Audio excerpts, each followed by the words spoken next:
नमस्कार विद्यार्थी मित्रांनो, महा टेस्ट सिरीज या यूट्यूब चॅनलवरती तुमचं पुन्हा एकदा स्वागत. आपण 2013 ते 2019पर्यंत कंबाईनच्या ज्या परीक्षा झाल्या होत्या त्याच्यामधील अंकगणिताचा पार्ट घेत होतो. हा पार्ट दुसरा आहे. पार्ट 1 ऑलरेडी रिलीज झालेला आहे, तो बघू शकताय तुम्ही. 11 क्वेश्चनचा पार्ट फर्स्ट होता, हा दुसरा पार्ट आहे. ओके, तर नेक्स्ट क्वेश्चन बघा. 1.5 m = 0.04 n. तर ही व्हॅल्यू काढा. एकदम सोपा क्वेश्चन होता हा. पक्षांतर होणार आहे फक्त इथं. =0.04 हा पार्ट इथे येणार आणि एम इथे जाणार, फक्त पक्षांतर होणार. हा रेशो आहे. याचा अर्थ असा होतो की एनची व्हॅल्यू ही आहे आणि एमची व्हॅल्यू ही आहे. फक्त ही व्हॅल्यू तुम्हाला ह्या फॉर्म्युल्यामध्ये ह्याच्यामध्ये पुट करायची आहे आणि एक्झाम्पल सोडवायचं आहे. एकदम सोपं एक्झाम्पल आहे.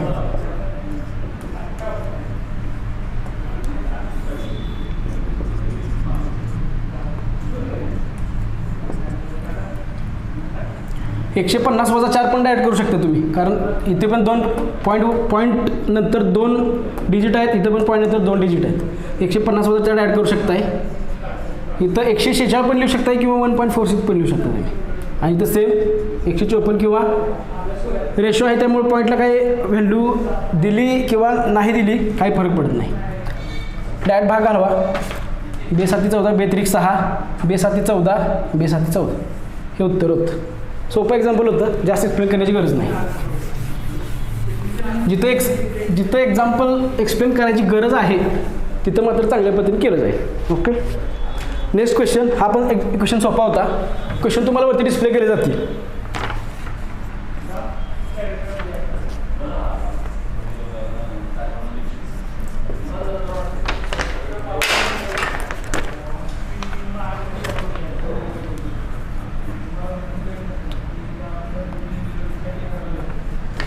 खालील संख्यांपैकी सर्वात मोठी संख्या कोणती, असा क्वेश्चन होता हा. आणि हे 4 आपण दिले होते तुम्हाला. इथे आता हा क्वेश्चन सॉल्व्ह करण्यात 2-3 मेथड आहेत. एक तर छेद समान करा, परत छेद समान करा, परत अंश, कोणता अंश मोठा ती संख्या मोठी. पण जर पाढे तुम्हाला पाठ असतील मिनिमम 30 पर्यंत, तर तुम्ही हा प्रॉब्लेम डायरेक्ट सॉल्व्ह करू शकताय. हे बघा, 21 × 5 = 5,200, 21 × 2600, 0.6 अराउंड अप्रॉक्सिमेट 0.6 व्हॅल्यू येणार आहे. 17 × 7 = 19, 17 दुग्गोदर्शी, ही पण अप्रॉक्सिमेट 6 येते. इथे फक्त अप्रॉक्सिमेट ही व्हॅल्यू 7 येते. 13 × 7 = 91, हे जर पॉईंट येईल तर हे 90 होणार. 13 × 7 = 91 ही व्हॅल्यू अप्रॉक्सिमेट 7 होते आणि हे काय 11.66 समथिंग येतं. ही व्हॅल्यू मोठी आहे. 9/13. एक्झाम्पल सोपं होतं, जास्त एक्सप्लेन करण्याची पण गरज नाही. एक तर छेद समान करून घ्या अशा एक्झाम्पलमध्ये, किंवा तुम्ही डायरेक्ट भाग घालून अप्रॉक्सिमेट संख्या घेऊन पण सॉल्व्ह करू शकता. आता हे जे एक्झाम्पल आहे हे चांगलं एक्झाम्पल आहे. बघा, मुंबईहून पुण्याला जाणाऱ्या 2 बस गाड्यांपैकी पहिली गाडी सकाळी 8 वाजता ताशी 80 वेगाने सुटली. मुंबईहून पुण्याला सकाळी 8 वाजता म्हणजे AM, ताशी 80 किलोमीटर वेगाने. ओके, त्याच दिवशी दुसरी गाडी सकाळी 9 वाजता ताशी 100 वेगाने सुटली. ही फर्स्ट गाडी होती. दुसरी 9 वाजता 100 किलोमीटर वेगाने सुटली होती. तर 2 गाड्या एकमेकास किती तासांनी व किती वाजता भेटतील? क्वेश्चन चांगला आहे. क्वेश्चन सॉल्व्ह करण्याच्या 3 ते 4 मेथड आहेत. सकाळी 8 वाजता ही गाडी सुटणार आहे इथून, तर ही 8 वाजता सुटणार आहे, ही 9 वाजता सुटणार आहे. म्हणजे एका तासात ही गाडी 80 किलोमीटर अंतर पार करणार आहे. बरोबर, 80 किलोमीटर अंतर पार करणार आहे. तेव्हा फर्स्ट गाडी इथं असणार आहे आणि दुसरी गाडी बरोबर 9 वाजता 100 किलोमीटर वेगाने इथून सुटणार आहे. तेव्हा ही इथं असणार, ही इथं असणार. दोन्हीचं अंतर असणार आहे 80. बरोबर. आणि बेसिक कन्सेप्ट तुम्हाला माहीत असेल, जेव्हा 2 गाड्या एका दिशेत जात असते तेव्हा त्यांचं जे रिलेटिव्ह स्पीड असते ती त्यांची वजाबाकी असते. आणि जेव्हा 2 गाड्या विरुद्ध दिशेने असतात तेव्हा त्यांची रिलेटिव्ह स्पीड जी असते त्यांची बेरीज असते. तर त्या मेथडने जर तुम्ही सॉल्व्ह करायला गेला तर बघा, 100 किलोमीटरनं जाणार आहे, ही 80 किलोमीटर गाडी इथं असणार आहे.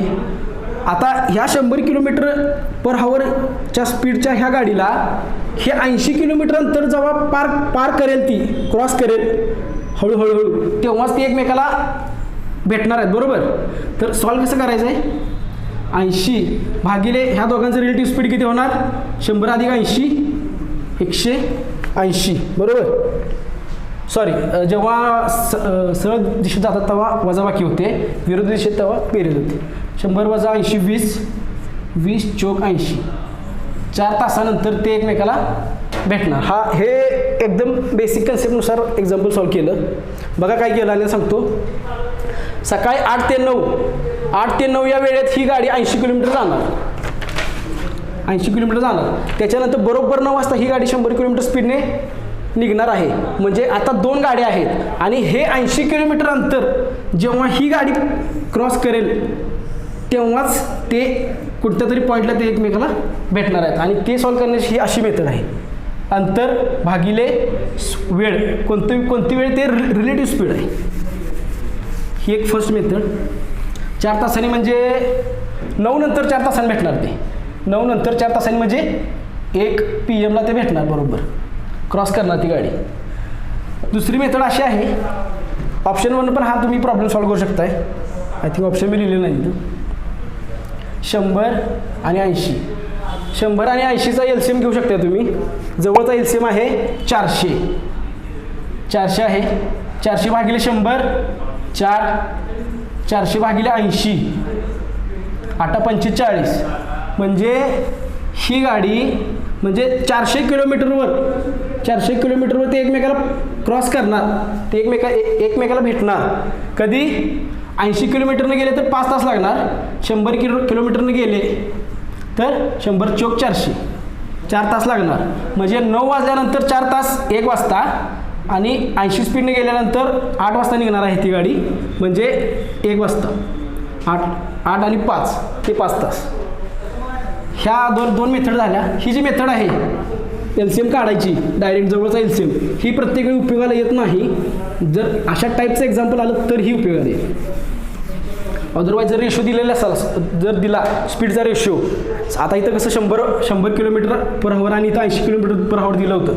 जर समजा असं दिलं तर, किंवा 2×25 2 चोक 8, स्पीडचा रेशो 5 जर 4 दिला तर हे एक्झाम्पल असं सॉल्व होणार नाही LCM घेऊन. जर रेशो दिला तर ते कसं सॉल्व करायचं बघा. एक मेथड आहे रेशो मेथड, ते आता एकदम व्यवस्थित सांगतो मला. वेग इज इक्वल टू अंतर अपॉन वेळ, बरोबर. कन्सेप्ट असा आहे, कन्सेप्टच आहे हा, याच्यामध्ये काही अशी ट्रिक वगैरे काही कन्सेप्ट आहे हा. जेव्हा वेळ सेम असेल तेव्हा वेग आणि अंतराचा रेशो समान असणार.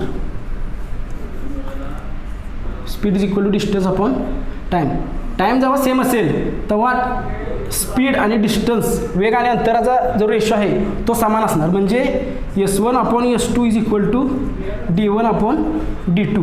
म्हणजे S1 पहिली गाडी D1 अंतर पार करणार आणि S2 ही D2, म्हणजे ह्या दोघांचा जे रेशो असणार आहे S1 अपॉन S2चा, तोच D1 अपॉन D2चा रेशो असणार आहे. ही अशी एक मेथड आहे. हा कन्सेप्टच आहे. आणि जर टाईम सेम असेल तर S1 upon S2 is equal to D1 upon D2. जर अंतर सेम असेल, आता इथं अंतर सेम होतं, पण कधी होतं, जेव्हा ती 1 तास गेली होती तेव्हा सेम होतं. जेव्हा अंतर सेम असेल तेव्हा वेग, स्पीडचा आणि टाईमचा रेशो हा इनव्हर्स असणार. कारण वेग इज इक्वल टू अंतर अपॉन वेळ आहे, भागिले वेळ आहे. S1 upon S2 is equal to T2 upon T1 असणार आहे. आणि जेव्हा सेम असेल 2 गाड्यांचा, तेव्हा हा रेशो सेम असणार आहे, वेळेचा आणि अंतराचा. T1 upon T2 is equal to D1 upon D2.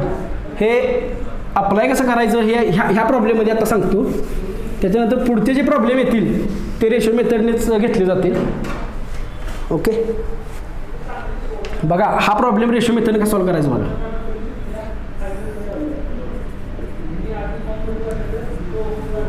नऊ वाजता बरोबर ही गाडी कुठं असणार आहे, 80 किलोमीटर ताशी स्पीड असलेली गाडी 9 वाजता इथे असणार आहे आणि 100 किलोमीटर स्पीड असलेली गाडी 9 वाजता इथं असणार आहे, बरोबर. म्हणजे इथं सेम काय आहे, इथं सेम काय आहे तर अंतर सेम आहे, सॉरी वेळ सेम आहे. कारण 9 वाजल्यानंतर ह्या 2 गाड्या 8 ते 9 ही वेळा तुम्ही कन्सिडर करू नका, फक्त डिस्टन्स कन्सिडर करा. 8 ते 9 या वेळेत हिनं 80 किलोमीटर डिस्टन्स पार केलं. इथं कन्सिडर असं करायचं आहे की 9 वाजल्यानंतर 2 गाड्या एकाच वेळी निघणार आहेत असं कन्सिडर करा. म्हणजे समान वेळेत त्या एकमेकाला क्रॉस करणार. म्हणजे इथून इथं येण्यासाठी ह्या गाडीने जेवढा वेळ घेतला तेवढाच वेळ ही गाडी इथं येण्यासाठी घेणार आहे. समजते का बघा. इथून 80 किलोमीटर स्पीड असलेली गाडी इथून इथं येण्यासाठी जेवढा वेळ घेणार आहे तेवढाच वेळ ही गाडी इथून हे एवढं अंतर पार करून इथं येण्यासाठी घेणार आहे. तेव्हाच ते एकमेकाला क्रॉस करतील ना, तेव्हाच ते क्रॉस करतील एकमेकाला. ही मेथड आहे. तर हे कसं सॉल्व करायचं, मागाशी फॉर्म्युला सांगितला होता, वेग इज इक्वल टू अंतर अपॉन वेळ. तर इथं सेम काय आहे, वेळ सेम आहे. वेळ सेम आहे तर वेग आणि अंतरचा रेशो समान असणार आहे, बरोबर आहे का. 100 अपॉन वेगाचा रेशो आहे 20/5 100 20 चौक 80. हा वेगचा रेशो आहे. वेळ समान असल्यामुळं अंतराचा रेशो पण सेम असणार आहे. अंतराचा पण रेशो हाच असणार 5 4.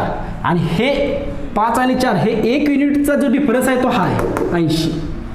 1 युनिट इक्वल टू 80 असेल तर 5 युनिट इक्वल टू 8 पंचे 40 400. आणि 1 युनिट इक्वल टू 80 असेल तर 4 युनिट 8 चौक 32 320. याचा अर्थ असा की 80 किलोमीटर 100 किलोमीटर जी स्पीड होतं ती गाडी 400 किलोमीटर अंतर पार करणार. आणि ही जी गाडी होती 80 किलोमीटर स्पीड असलेली ती 320 किलोमीटर अंतर पार करणार. कारण की तिनं आधीच ऑलरेडी 80 किलोमीटर अंतर 8 ते 9 या वेळेत पार केलं होतं. बघा कळलं, समजलं नसेल तर पुन्हा एकदा बघा. अजून पुढं 2-3 एक्झाम्पल असे आहेत ती या मेथडने सॉल्व्ह करून सांगतो. आणि ही एकदम फास्ट मेथड आहे. एकदा समजली की वेग आणि वेग अंतर वेळचा जो टॉपिक आहे तो तुमचा परफेक्टच होईल. फक्त एवढ्या फॉर्म्युल्यावरती हा सगळा टॉपिक आहे. वेग इज इक्वल टू अंतर अपॉन वेळ. तसाच आणखीन एक टॉपिक आहे टाईम अँड वर्कचा. वेळ आणि काम, काळ काम वेग, तो जो टॉपिक आहे तो सुद्धा एकाच फॉर्म्युल्यावरती बेस आहे. फक्त एक फॉर्म्युला वापरायचा आहे प्रत्येक ठिकाणी. दुसरा प्रॉब्लेम होता, अमितने आपल्या पगाराचा 3/5 हिस्सा घरी दिला. 3/5 घरी, उरलेल्या हिश्श्यापैकी निम्मा हिस्सा शेतीसाठी खर्च केला. उरलेल्या हिश्श्यापैकी निम्मा 1/2, निम्मा म्हणजे 1/2. परत उरलेल्या निम्मा मुलाला दिला.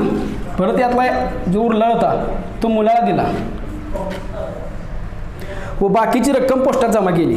जर पोस्टात ₹600 जमा केले, पोस्टात जर ₹600 जमा केले तर त्याचा पगार किती होता. आता जर तुम्ही हा प्रॉब्लेम जसा सॉल्व्ह करत बसला, समजा जर तुम्ही त्याचा पगार x घेतला तर 3x अपॉन 5 घरी देणार.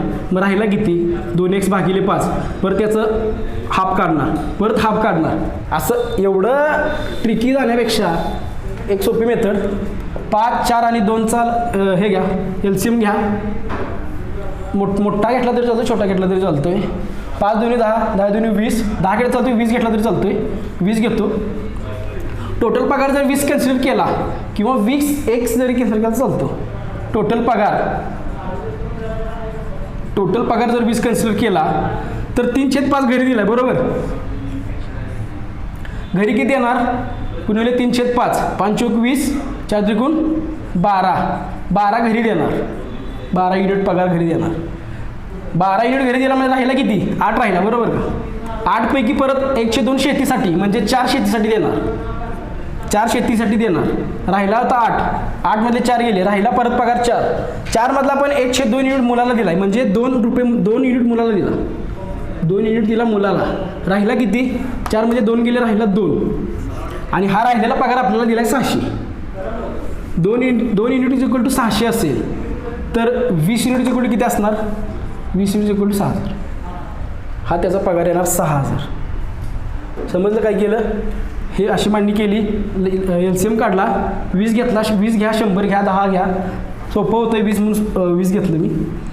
20 घेतला, 3/5 घरी दिला आहे, 20/3/5 होतात 12 घरी दिला, 8 राहिला, 8चे निम्मे परत 4 इथे दिले, परत 4चा निम्मा 2 इथे दिला आणि 2 राहिला आणि राहिलेला पगार आहे तो 600 आहे. क्वेश्चन नीट वाचा. जर पोस्टात रुपये 600 जमा केले, उरलेली रक्कम 600 होती, ती 2 युनिट होती. 2 युनिट जर 600 असतील, इथे बघा काय केलं, इथं काय केलेलं नाही. 2 युनिटचे किलो 600 असतील तर 20 युनिटचे किलो किती, फक्त 1 शून्य वाढवलं, 6000. व्हेरी इझी, सोपा होता हा पण प्रॉब्लेम. हे सगळे एक्झामला पडलेले क्वेश्चन आहेत, चांगले क्वेश्चन आहेत. त्याच्यानंतर दुसरा क्वेश्चन, इथं थोडा लॉजिकल बेस्ड क्वेश्चन आहे बघा. 3 × 2 = -26, 6 × 4 = -40, 5 × 7 = -22. तर याच्यामध्ये लॉजिक लावताना एकतर तुमचे पाडे जरा फास्ट पाठ पाहिजेत, बेरीज वजाबाकी म्हणजे बेसिक कन्सेप्ट जरा स्ट्रॉंग पाहिजेत. 3 2 6 होतात, काय लॉजिक लागते बघा. 6 × 4 = 24, 5 7 35, गुणाकाराचं काय लॉजिक लागत नाही. आता जास्त काय वेळ खर्च करत नाही तुम्ही, सिम्पली लॉजिक सांगतो, तुम्ही लॉजिक लावण्याचा प्रयत्न करा तसं आणि नंतर इकडे या. इथं लॉजिक असं आहे, 32 - 6, 32, 3 आणि 2 हे 32 आणि 3 2 6, 32 मधनं 6 गेले हे 26 आणि मायनस चिन्ह असं दिलं आहे त्यांनी, वजा चिन्ह जे आहे सेम इथं आहे. 64 - 6 × 24, 64 - 24 40, हे 40. तसंच 57 - 35 हे 22, हे 22 इथे दिलेलं आहे. तर काढायचा काय आहे, तर 4 × 2 = किती, काय येणार, 42 - 8 सिम्पली करायचं, सोपं आहे. 34 असं लॉजिक होतं, थोडं ट्रिकी लॉजिक होतं, पण इथून तुम्हाला लॉजिक समजलं असतं. 64 - 24, कारण ही वजाबाकी सोपी आहे. 64 - 24 40 येतं, इथून तुम्हाला लॉजिक समजलं असतं. नेक्स्ट क्वेश्चन, शाळेतील 288 मुलांना रांगेत उभे राहण्यास सांगितले. 288 मुलं आहेत शाळेत. प्रत्येक रांगेत जेवढी मुले आहेत त्याच्या निंपट रांगांची संख्या आहे, तर प्रत्येक रांगेत किती मुलं आहेत. क्वेश्चन शांत डोक्याने वाचा, वरती डिस्प्ले केला असेल. प्रत्येक रांगेत जेवढी मुलं आहेत, प्रत्येक रांगेत जेवढी मुलं आहेत त्याच्या निंपट रांगा आहेत. म्हणजे रांगेत जर 20 मुलं असतील तर रांगा 10 आहेत, रांगेत जर 2 मुले असतील तर रांग 1 आहे. हा क्वेश्चन तुम्ही ऑप्शनवर सोडू शकताय, ऑप्शन दिले असतील. सोडवायचा कसा बघा, विचारलेलं आहे की प्रत्येक रांगेत जेवढी मुलं आहेत त्याच्या निंपट रांगा आहेत. मुलं जर आपण 2x कन्सिडर केली तर रांगा येणार x, आणि जर मुलं जर x कन्सिडर केली तर रांगा येणार 1/2. 1/2 कधी घ्यायचं नाही शक्यतो, म्हणून 2x घेतली तुम्ही. आणि आता मला सांगा, ह्या रांगेत समजा 5 मुलं आहेत आणि 5 रांगा, प्रत्येक रांगेत 5 मुलं आहेत आणि रांगा पण 5 आहेत, तर आपण काय करणार, 5 × 5 करणार ना, 5 × 5 = 25. सेम इथं 2x × x = 288 दिलं आहे आपल्याला. 2चा भाग लागतो इथं, बे चौक 8, x × x ² = 144, तर x = 12. म्हणजे रांगा 12 आहेत आणि प्रत्येक रांगेत मुलं आहेत 24. ऑप्शनवरून सुद्धा तुम्ही हा क्वेश्चन सोडवू शकताय. 24 जर कन्सिडर केलं तर 24 × 12 288. आणखीन ऑप्शन असतील, टॅली करून बघा, सोपा क्वेश्चन होता. नेक्स्ट क्वेश्चन, परत इथं लॉजिकल क्वेश्चन आहे. 64 1 6 25 36, हे 36 आहे. 49 9 4 आणि 64, इथं आपल्याला ही व्हॅल्यू काढायची. इथं आपल्याला काय माहीत नाही. आता क्वेश्चनकडे बघितलं तुम्हाला समजेल, हे सगळे वर्ग आहेत, 25 36 64 1 49 9, हे सगळे. मग इथून तर एक लॉजिक क्रॅक होतं की हे इथं काय तर ह्याचा वर्गमुळाचं काय तर लॉजिक आहे, वर्गमूळ घ्यायचं आहे, बरोबर. 7 3 8चा वर्ग 64, 2चा वर्ग 4. आता तुम्हाला फक्त लॉजिक फाइंड करायचं आहे ह्या 8, 1, 5 आणि 6 मध्ये. यामध्ये तुम्हाला लॉजिक फक्त फाइंड करायचं आहे माइंड शांत ठेवून. तर लॉजिक इथं असं आहे, बेरीज लॉजिक बघा इथं 8 आणि 9, 9, 5, 14, 14 आणि 6, 20, 20 आणि 6चं काही रिलेशन लागत नाही इथं. अपोजिटचं बेरीज बघा 8 आणि 5, 13, 13 आणि 6 आणि 1, 7, 13 आणि 7, 13 आणि 7 गेले 6. हे बघा हे लॉजिक आहेत. 8 आणि 5, 13, या दोघांची बेरीज 8 आणि 5, 13 वजा 6 आणि 1ची बेरीज 6 आणि 1, 7, 13 वजा 7, 6. सेम 7 आणि 8ची बेरीज 15 वजा 3 आणि 2, 5, 10. उत्तर येणार 10. Easy question. फक्त वर्गमूळ काढून त्याचं लॉजिक फक्त तुम्ही फाइंड करायचं. दुसरा क्वेश्चन इथं पण हा पण लॉजिकल बेस्ड क्वेश्चन आहे.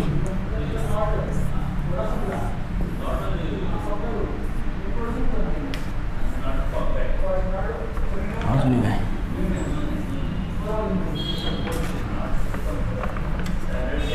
84, 14, 12, 81, 18, 18 आहेत, हे 9 आहेत, हे 88 आहेत, हे X आहेत, हे 11 आहेत. सोपं लॉजिक आहे. पाढे जर पाठ असतील तर डायरेक्ट क्वेश्चन 12 7 84 होतात, हे 9 9 81 होतात, सॉरी, आणि हे 11 8 88 होतात. बरोबर.